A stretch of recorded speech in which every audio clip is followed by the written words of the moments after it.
Tanks are an important part of most nations' militaries. When you picture a tank, you probably imagine the typical design: 2 treads, a turret, and 1 very large gun.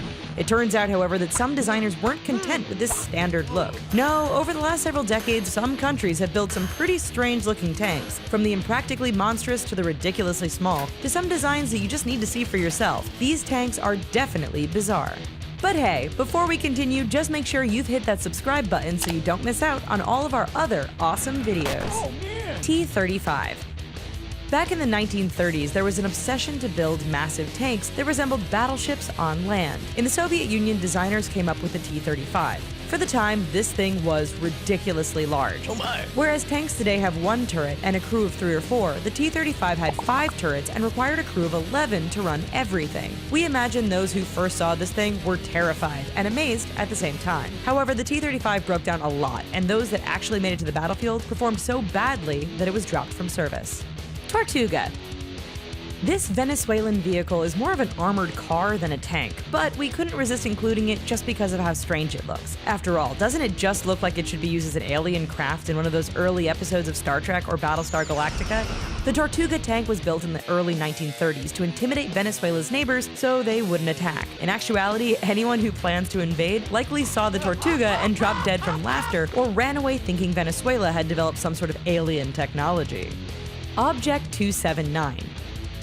In the 1950s, the Cold War was in full swing, and everyone was working hard to build new tanks that could fight on the atomic battlefield. This resulted in some pretty strange designs, like the Soviet tank simply known as Object 279. This tank definitely stood out. Sure, Object 279 had the standard turret and gun, but everything else just looked bizarre. Instead of 2 treads, it had 4. Instead of a regular body, it had a clamshell shape. While Western observers speculated that this was some new type of armor, Object 279's body was designed to withstand a nuclear blast without flipping over.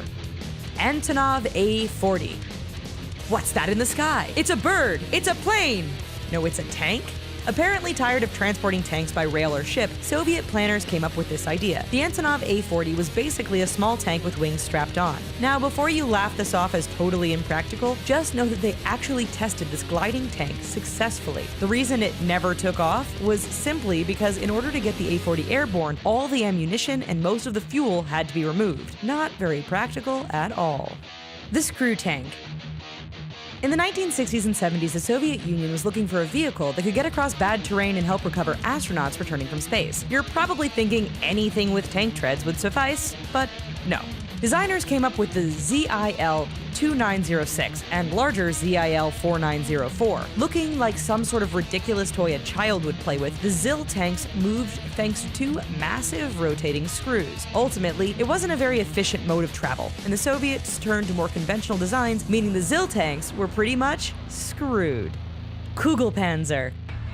We just can't believe that someone would not only approve this design, but also agree to use it in combat. The Kugelpanzer was designed in Germany by men who envisioned a single soldier riding around the battlefield inside the Sphere of Doom. It was powered by a single-cylinder engine, but had no weapons. Never used by the Germans, one Kugelpanzer was captured while in use by the Japanese. One theory is that the Japanese planned to use these one-man tanks to carry out kamikaze attacks against enemy tanks and soldiers. Progvev T.